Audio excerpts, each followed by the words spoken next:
This video is based on a dozen photo shoots and almost 2,000 photos taken in a whole variety of different situations. So get your popcorn ready, as this is the director's cut review of the Hasselblad X2D-100C. Hello and welcome to our review of the Hasselblad X2D. I have this guy for 5 days of jam-packed shooting. It's currently day 3 and we're right in the midst of it. Now, if you know Hasselblad and if you saw my introductory first hands-on, Hasselblad have a long and rich history dating back to I think 1962 with NASA going to the moon, and they'll never let you forget that heritage that they went to space. So often when you test out a medium format camera, people come out of the woodworks in the comments screaming that you shouldn't test a medium format camera in this, that, or the other way. It needs to be on a tripod, in studio, or for landscape on a giant tripod. None of this handheld or street or none of the normal ways that you might test another camera. Now that, in my opinion, is nonsense for several reasons. Firstly, it's 2022, not 1972, and if Fujifilm have shown us anything, stabilized medium format cameras are capable of shooting in just about any conditions. Secondly, Hasselblad's own promotions showing this camera with its ambassadors show it being used for street photography, shooting moving subjects, taking selfie portraits, and shooting from a helicopter unstabilized.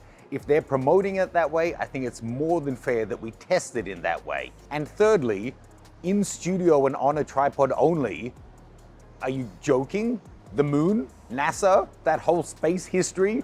It's funny how the picky pedants come out and with their pitchforks whenever you test the camera in a way different to how they like to shoot and seem to forget that part of the history. Hasselblad has always been a field camera. This now has 7 stops of in-body image stabilization. And besides, if you're spending over $8,000 on a camera, you can shoot it however the hell you like. So in this video, we're going to test it out in a whole different range of ways that I think users may want to shoot with this. Those of you who've been watching the channel for a while would recognize this temple, Mammo. It's my favorite on Hong Kong Island. It's a great place to shoot, really low light, but with great atmosphere from all of the incense cones. I'll give you a bunch of different sample raw files that you can download and check out for yourself. Link for that is in the description below.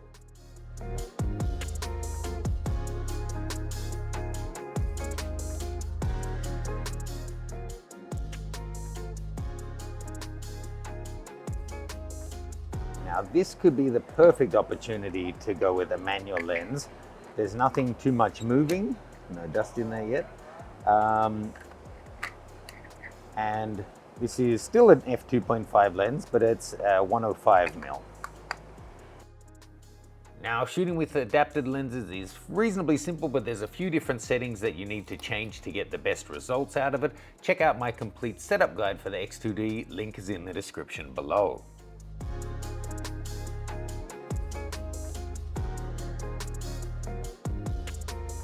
Now, something I have to address early on is this rumored new firmware coming that's going to add face detect and focus tracking. In my first hands-on, I shared with you that Hasselblad's official opinion was that anyone saying that is speculating or wish thinking. They haven't formally announced that and they're not committing to it. Since then, you guys have sent me videos of Hasselblad ambassadors and even Hasselblad staff at the photography show saying that that firmware is coming. I went back to Hasselblad and they reiterated, no matter the source, unless it comes from Hasselblad in the form of a press release, they're not committed to it, and you need to pay attention to those words. Of course, it seems like they're working on it. It was even in their own introductory video with the selfie portrait lady, you saw face detect on the screen. But the fact that they're not outright saying it's going to come at some point even means it's not guaranteed. Don't put your money on it just yet. There's a long and I think a bad history of camera manufacturers doing that, releasing a camera early saying, oh, we'll add that down the track, like the Z9 with 8K 60p RAW. Panasonic has only just added SSD support. In fact, the Hasselblad X1D-2 launched with no video and they added it quite a while down the track via firmware. But they said that from the outset. The fact that with all of this speculation and confusion in the market, they're not committing to it means that it's just not a certainty, because it would help sales if they actually did announce that. So I'm going to address this later in the video, but if continuous focus is something that you absolutely must have, it's not here now, and we have no certainty that it's coming. Now, you might remember Rosanna from our Canon R10 review. I got her in to do some casual street portraits, and as you can see, shooting here with the available sunlight, we're getting some really nice results, and cropping in, there's a crazy amount of detail. Okay, 3 things about the viewfinder that jump out. It's huge, it's beautiful, it's bright, it may be the best viewfinder I've ever used. The diopter adjustment is really cool if you wear glasses or you need an adjustment. It's all electronic, but you see it bumping, it's like taking an eye test.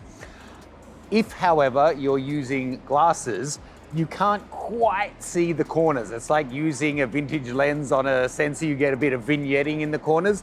Take the glasses off when your eye is right up to the viewfinder, your entire eye is in the scene. When you're that little bit further away because of your glasses, you just miss the corners. I would say 95% of it, but not all of it. So something to keep in mind for glasses wearers. Another thing on the viewfinder, I do find sometimes, maybe it's because of my glasses, the eye sensor isn't triggered and it's going to the EVF or the rear screen. But you can set the distance for that, so I'll just adjust it to be further and see if that makes a difference.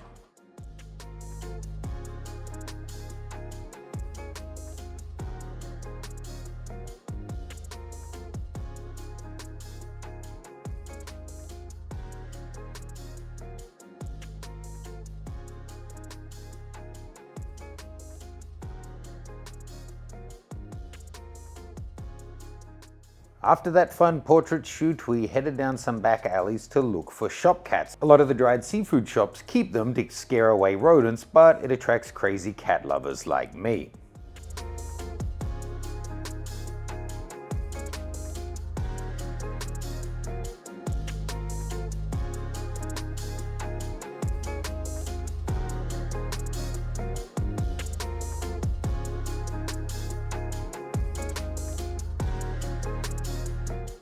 Whilst I have no problem with cropping, I'm not someone who would say buy 100 megapixels just so you can crop the crap out of your shots. But here, I really want this cat in the basket, and I'm worried if I get closer, I'm gonna miss it. So here, I'll crop.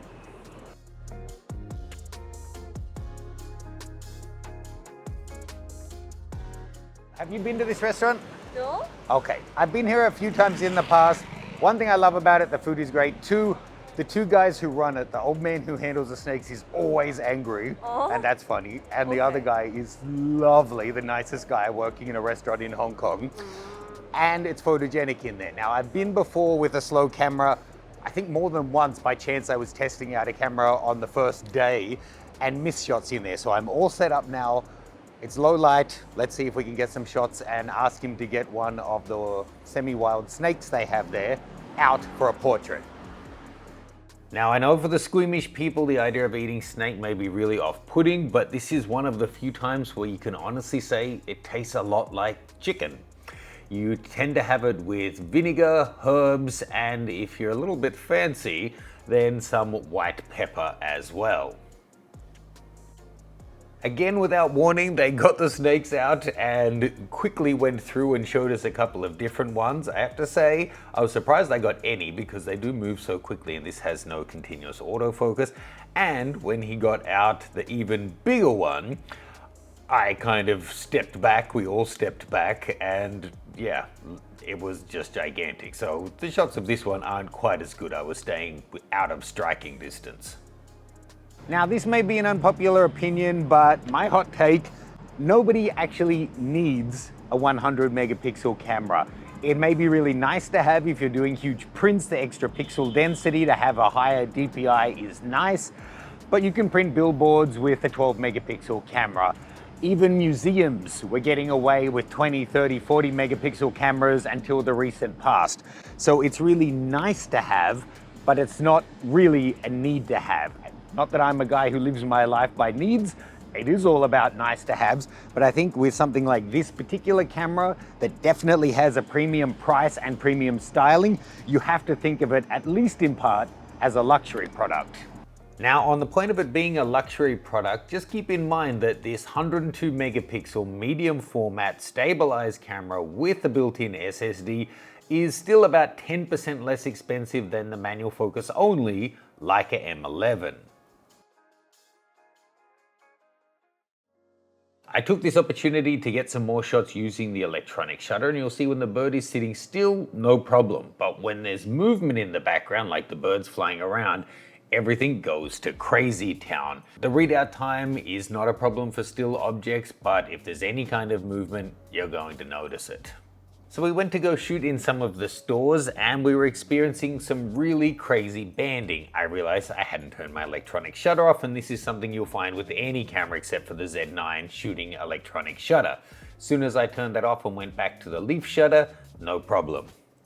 Okay, so something to keep in mind, I've talked about the advantages of a leaf shutter. Here, if I want to shoot wide open at f2.5, I can't get a shot here because this lens seems to cap out at 1/2000th of a second and it's too bright for that. So I have to go up to like f4, 4.5, and there we are. Why are you giving me side eye, buddy? I'm just talking here. I'm just living my life.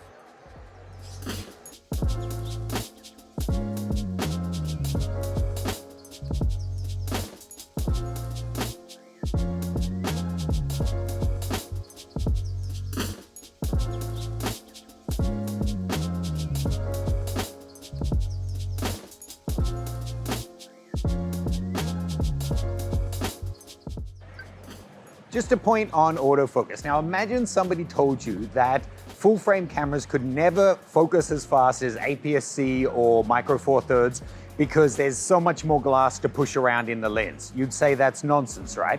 I think the same is true of medium format. The lens we're filming on right now, a 105-1.4 DSLR lens, is much bigger and heavier and has more glass in it than these lenses. That's not the reason anymore. It's an outdated argument. The real issue is R&D, and Canon, Nikon, and Sony aren't in the medium format space. They're the ones who can spend the money to get it right.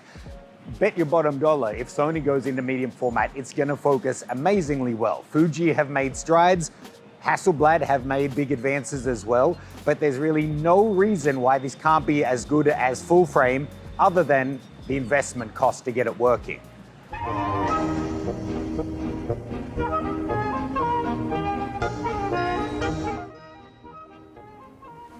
Ask any film shooter or Leica M shooter. A slightly out of focus blurry shot, that's art. And if you turn it to black and white, fine art. Now, a lot of the customers for an X2D will probably never want to learn how to use the camera. After all, it's a fashion accessory. But if you are in that small minority who want to learn how to get the most out of your camera, check out my new expert setup guide. It takes you through the entire program and shows you how to set up, customize, and get the most out of this fairly complex new piece of technology. Don't let this ad confuse that this is still an impartial review. Let's get back to the movie.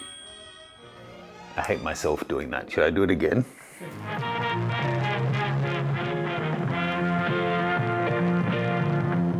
Next up, let's try the X2D in studio. Now, this should make the purists happy. We have it on a quality tripod. We're using a studio flash today. I'm using the Westcott FJ400.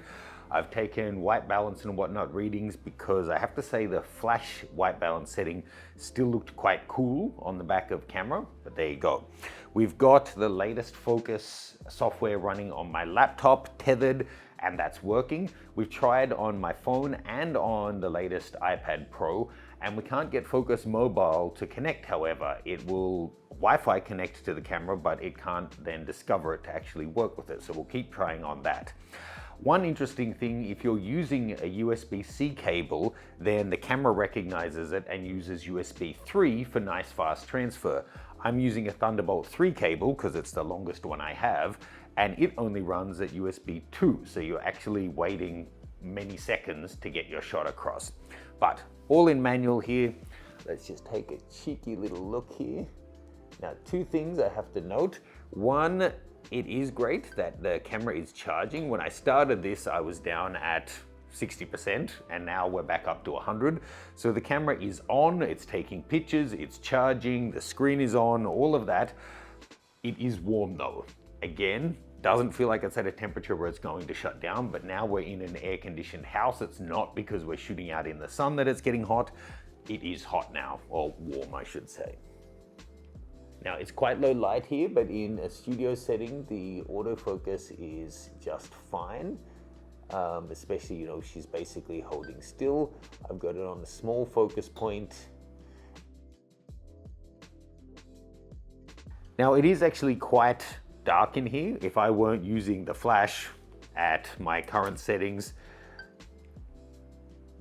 there's just nothing in the frame. But the autofocus here is working fine. Small point to her eye is working great. I still find that the sensor for the eye viewfinder, you know, to turn it on and off is a little bit buggy. I can just use the rear screen, but I'm so accustomed to using the EVF. So let's do a little time to see, using a Thunderbolt 3 cable, how long it takes to transfer. I'm in top quality mode here, of course. So taking the shot now, how long does it take to show up there?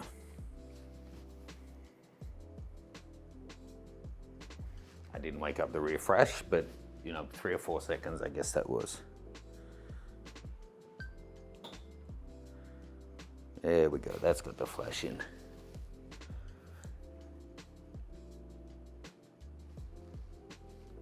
Yeah.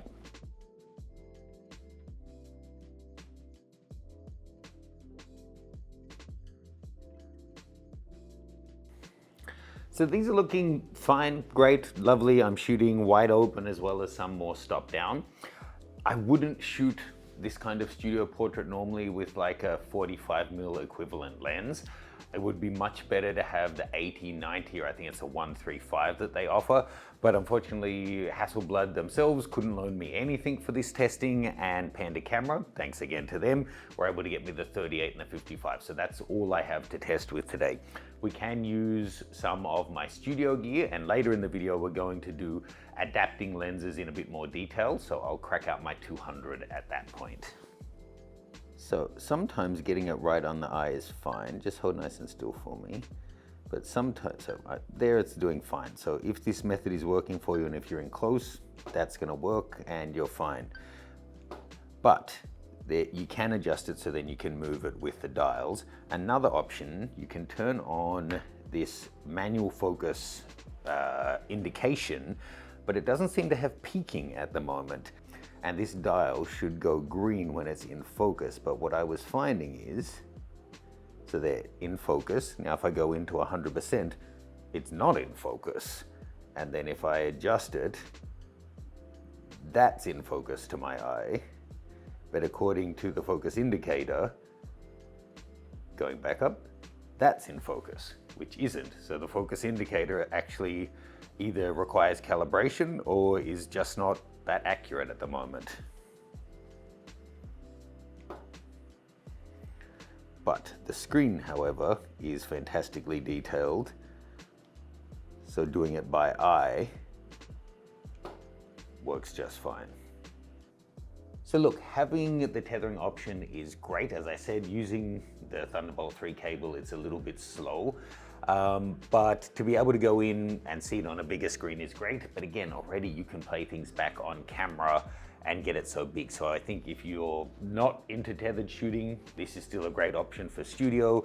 If you are, then this system is working fairly well, but we still haven't got it to tether successfully on the mobile app.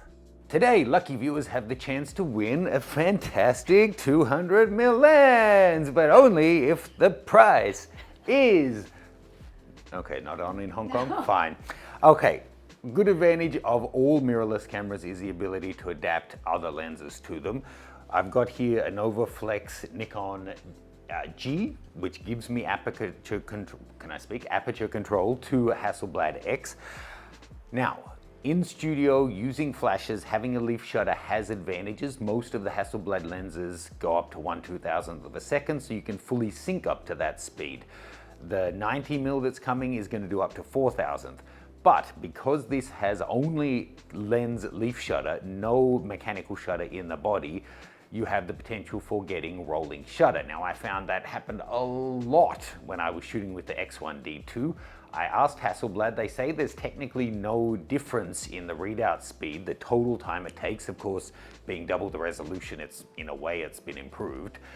But I think it must be the IBIS, because when I was shooting on the street, I was finding I was getting good results. If you have like birds flying in the background, they go all crazy, but whatever still looks good. So in studio, I think I'll be able to shoot with my 200 f2. So let's give it a try. This is going to be a bit of a mismatch of weights, but I've got the tripod foot on the lens. Isn't that pretty? Oh, too big. And keep in mind, being a 200 f2, this becomes basically 160 mm 1.6.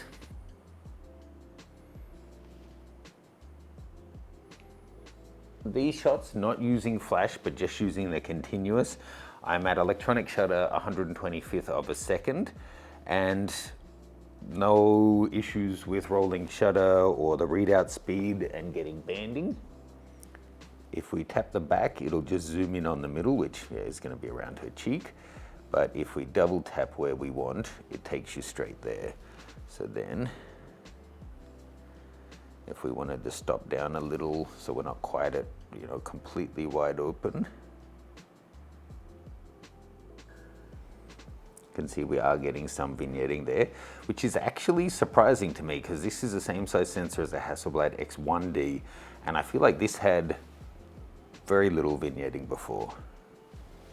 I guess you're getting the lens's own vignette as well as any vignetting from it not quite covering the sensor. So if I'm using the rear screen, I can double tap her eye, check that the focus is exactly where I want it, great. If I have my eye up to the EVF though, I can't double tap. So if I press this rear dial to zoom in, then again it takes me to the middle, which in this case is her mouth, and that's not where I want to be, so then I have to scroll all around. So for this kind of setup, pretty much I need to use the rear screen.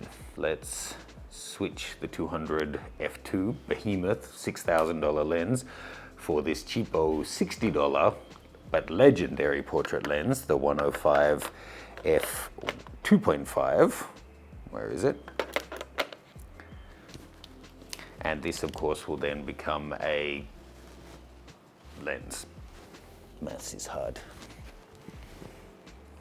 105 is one of my favorite portrait lengths. To be honest, with this large sensor, I would probably want to go even longer in studio. 135, 150, 200 is great, but you can pick up these lenses so cheap. I mean, this is looking great with this cheap old lens. And look, I have to say, I've acknowledged I have a bit of a dog in the match because I do want this to be a great camera. You could adapt lenses like this on the X1D and the second one, but the readout issues and the warping you would get just made it really impractical. The number of missed shots was through the roof. Now, still, something like a Fuji with a mechanical shutter, you're going to get all of your shots right. Here, if you have moving elements, it's going to be an issue, but in this kind of a situation, it really has become an option now, thanks, I guess, to the stabilization.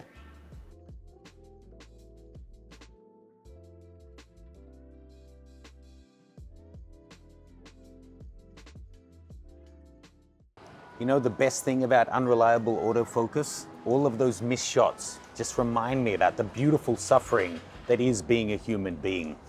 Jokes aside, I think autofocus was the topic that most of you were interested in from the feedback on my first video, and fair enough, the original X1D wasn't great at launch. You could say the average of all cameras in the market at that time was around here, but soon after the A9 came out and it leveled things up. The X1D was somewhere down here. Now the X2D has definitely brought the bar up. It's probably around 2016 average now, but the market has moved as well. So honestly, I think it's probably fair to say that this is as far behind the 2022 market as the X1D was the 2016 market. Having said that, it's now capable enough to do just about everything that most people would want from it. If you're shooting static subjects or slowly moving subjects, if you're shooting things like in their Pro mode that are moving through the frame but in good light with good contrast, it does well. if you're planning to shoot dances or hair flicks or racing cars and sports, then no, it's not going to work for you. But it is, in my opinion, far enough ahead that for most people, unless you need continuous and face detect, it'll do what you need.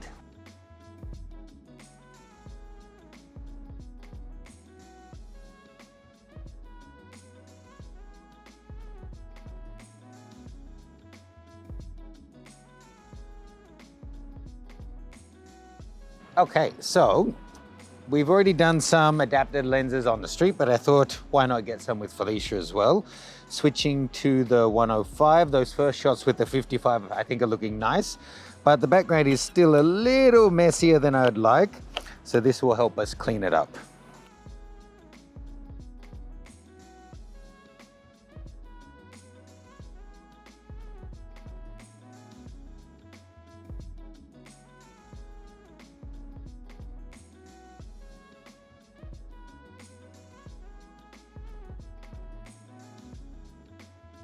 I gotta say, you don't really think about it that much, but having great stabilization, it is a huge game changer. I wouldn't shoot here on any of my full frame cameras at a 20th of a second for portraits, but I'm getting the shot here, even down at like an 1/8, a 10th of a second, they're just crisp. There's no problem.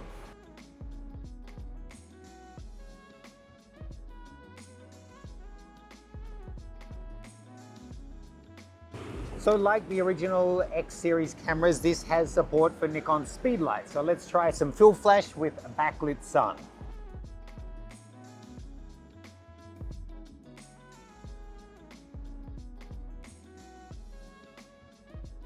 Now, a question I got from you guys on the first video was, how does the file size vary between 14 and 16-bit RAWs?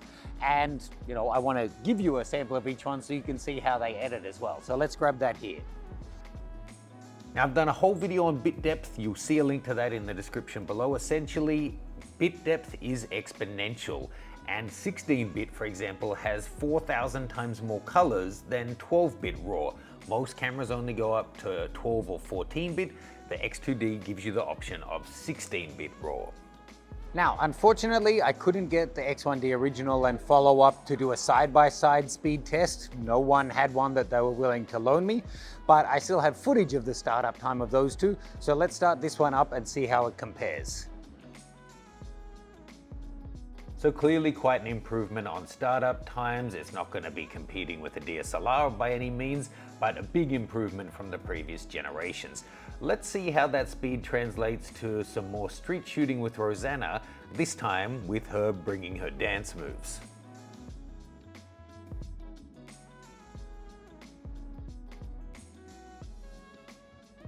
So I mean, for not super fast movement, you know, half a second and it's getting it. So if you're not something moving too fast, with single point, if I have the point in the right place, it's fine. Being a portrait photographer, yes, I'm getting these shots, but it makes a big difference if she's moving, if it can at least track the face, even if it only has single focus, not continuous, rather than me having to guess where the face is going to go. In 2022, that is still a bit of a big deal. Unless you're just not shooting faces, then you don't need face detected. Unlike a Fuji, it can't accidentally find a face in the mountain and focus in the wrong place.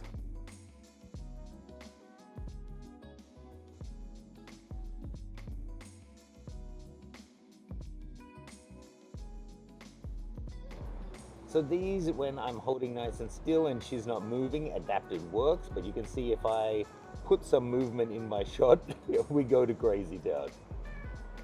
So I don't know what the sensor readout time is exactly, but it seems enough for stationary objects and right on the borderline for moderately moving subjects. But we should be able to get some cool effects, or not so much.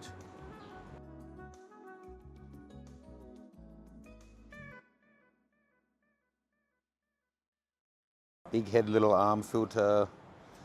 I have no eyes filter. Also big head filter. Ooh. Broken back filter. Broken neck filter. just breasts filter, and normal filter. I think normal is fine, huh? Yeah. Okay, let's go back to the standard lenses.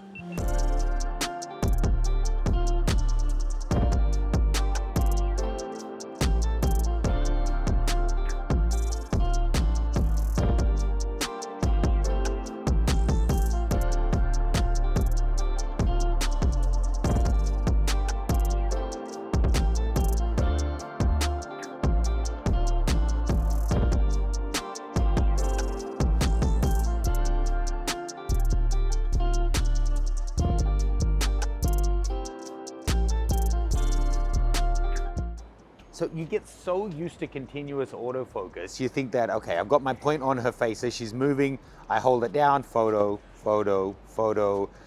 It'll be at least getting her. Even though it's not tracking her face, as long as the point is somewhere on her face, it'll be close enough.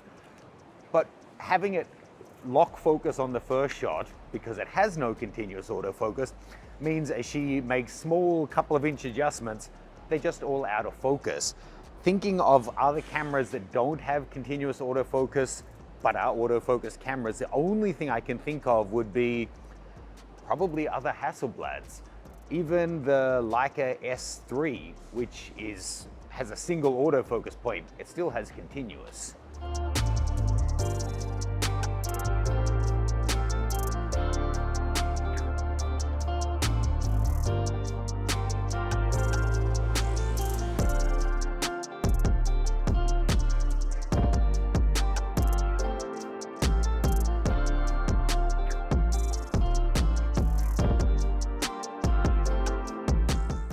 Now, before the medium format purist heads explode, let's get away from this street scene and get back to something that this camera was meant to shoot and do some landscape photos at sunset from Hong Kong's famous Victoria Peak.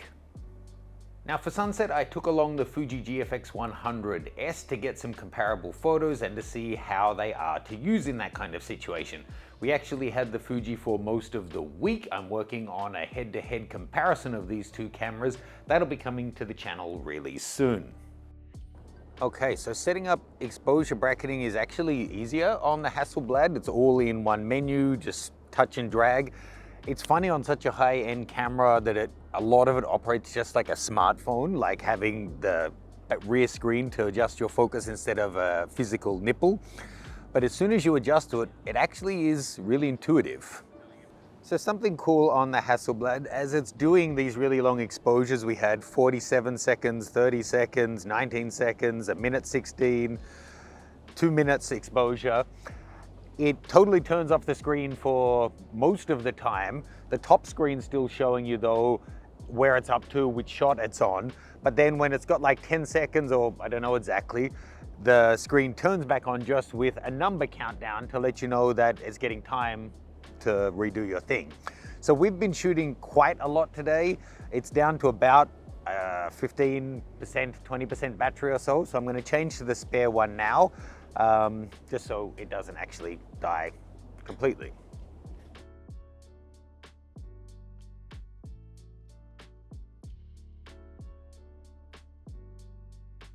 So we've had an intense 5 days shooting with this camera, and I have to say I've really enjoyed it. Again, thanks to Panda Camera for loaning this to me. This is still a full, completely independent and unbiased review, but I really do appreciate them making it available. I've shot thousands and thousands of frames on this. We jammed in so much more than you would typically do in a normal week of testing to get like a month's worth of testing done in the week. So, having done all that, should you buy it? Now, how can I even talk about should you buy it when we've hardly addressed the price in this video? To be fair, I think there's 2 or 3 different users in this audience. Those who know the price, know what they shoot, the budget works for them, and they're seriously considering it, welcome. Then there's people who know the price, will never be buying one, but they're here just out of interest in to see how it's doing. And then you've got Fuji and other shooters that just want to see how the competition's shaping up. So the price is high. It has a limited set of features. If you want to shoot everything from street to sports to this and that, go buy a Canon, Nikon, Sony, or other mirrorless camera that's going to suit your needs better. You know if this is going to suit you. I'll come back to the thing about should you buy it and who it suits at the end of this. Now, for those of you who tried previous generations of this camera and found it buggy and unreliable and all of that, I can honestly say it is faster, it is way more stable. We had no crashes or no firmware issues, that kind of thing. The only thing we struggled with, we still couldn't get it to connect to the mobile focus app, but tethering it direct to the computer worked great. Having the built-in SSD and now CF Express Type B is also great.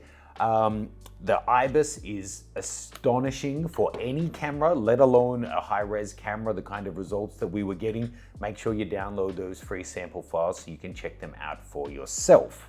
And I think it's the IBIS that has made the electronic shutter usable now, because you don't have that little bit of hand movement. So if you're shooting basically static subjects, it now really is a viable option for you. In terms of that internal SSD, it says it's running at over 2500 MBS. The CF Express that I was using is a really fast one in my test. You can see my test on that below as well. 1700 and 1460. But using the USB port, we're not getting anywhere near that.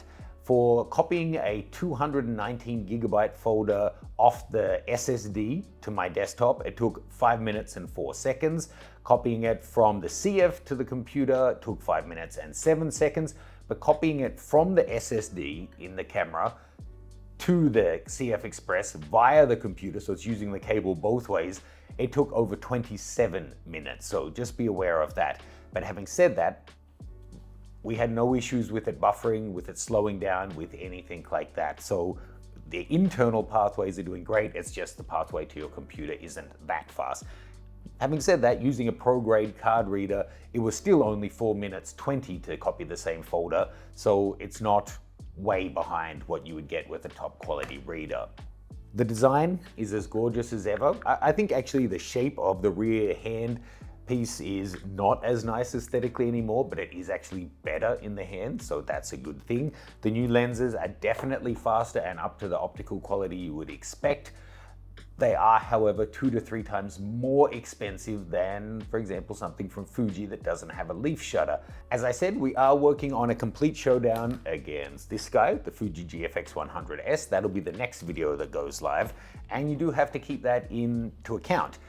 The lenses are more expensive, considerably more expensive, but now that you have the IBIS, adapting manual lenses is more realistic. You're still not going to get 100% strike rate. If you have moving subjects in the background, it's not going to work for you, but for static subjects, it really is an option.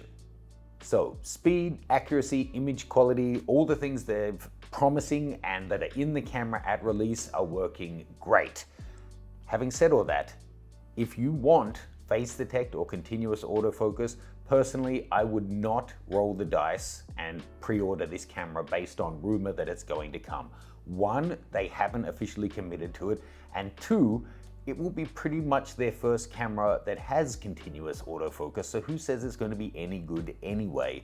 If we discount, which please let's do, the Luna and Stella Hasselblad cameras, which were Hasselblad in name only, they really haven't made something that has continuous autofocus. So who knows if it's going to work, how long it's going to take. I would wait until one, it's been officially announced, and two, people have had a chance to give you impartial tests. By the way, when you're looking at a review, please check if the person making it is an ambassador for the company. That's a promotion, not a review.